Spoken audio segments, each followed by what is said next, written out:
Why do people commit crime? Most of the individuals nowadays committing crime, it is because of their situation in life. One of the most common reasons that people commit crimes is the poverty. There were some individuals who has been caught making thief because of poverty. Other also believes that some individuals commit crimes out of necessity or some reasons. They were driven by anger and pain. But as of those ideas, there are some theories that explains why people are committing crimes. First theory that I will be presenting is the biological theory. In the 19th century, Italian prison psychiatrist Cesar Lombroso drew on the ideas of Charles Darwin and suggested that criminals were atavistic, and the reason for their turning into criminals was the recurrence of traits of their ancestors' subsequent generations. He suggested that their brains were maldeveloped or not fully developed. In his review of prisoners, he found that they shared several common physical attributes such as sloping foreheads and receding chins. In so doing, Lombroso suggested that involvement in crime was a product of biology and biological characteristics. Lombroso's work has long since fallen out of favor. However, biological theories have continued to develop. Some modern criminologists do consider genetics and predisposition, including testosterone, and 1Q11. But they look at the interplay between the biological and social conditions of the person rather than focusing extremely, seemingly natural genetic traits. Social disorganization theory. This theory was the result of research conducted by sociologists at the University of Chicago in 1920s and 1930s. Key proponents of this theory were Clifford R. Shaw and Henry D. Mackay. They used spatial mapping and examined the residential locations of juveniles appearing in a court and found rate of delinquency is higher in areas with poor survival conditions, poor health facilities, and socioeconomic disorder. This led them to suggest that crime was part of neighborhood dynamics and not due to individual actors. Psychological theory. The psychological theory of crime says that behavior is a result of individual difference in the thinking of process of human beings.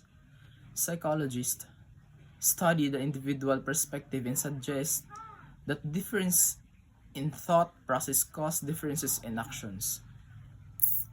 There are many psychological theories, but they all believe that it is person thoughts and feelings that dictate their actions and control their behavior. As such, problems in thinking can lead to criminal behavior. They are four basic ideas when it comes to psychological theories of crime. Their general assumptions are failure in psychological development. Some people commit crimes because they have not developed or not like others, they have some sort of undeveloped conscience, learned behaviors of aggression and violence. If someone is surrounded by violence and aggression, they are more likely become violent and aggressive because they have learned that those behaviors. Why do people commit crime? People commit crimes for various reasons, including economic necessity, such as poverty or unemployment, which can drive individuals to seek illegal means for survival.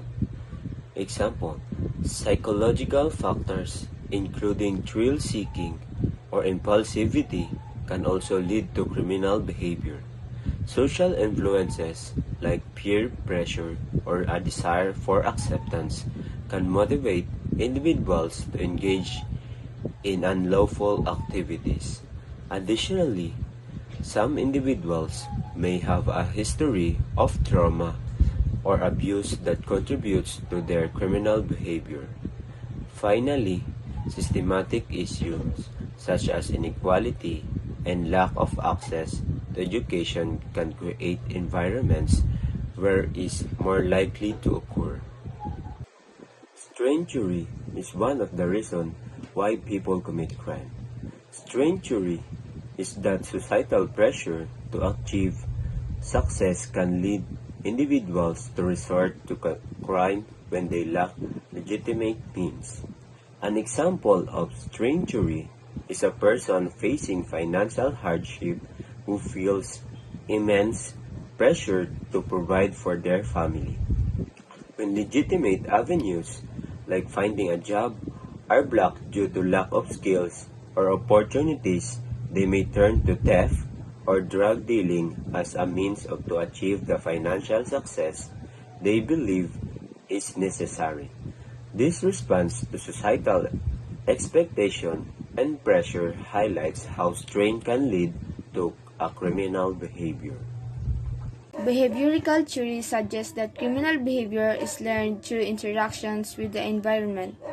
This perspective emphasizes the role of conditioning, reinforcement, and observation in shaping individual behavior, including those that leads to criminal activity. Here are some key explanations of why people might commit crimes according to behavioral theory.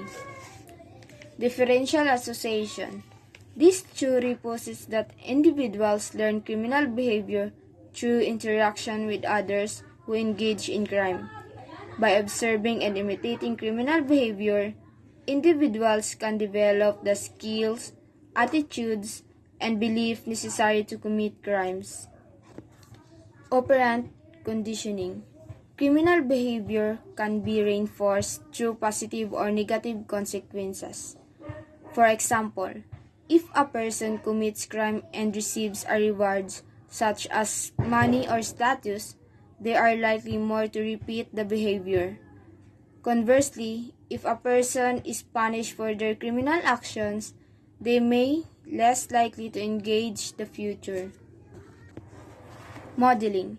Individuals can learn criminal behavior by observing and imitating the action of others, particularly role models or significant figures.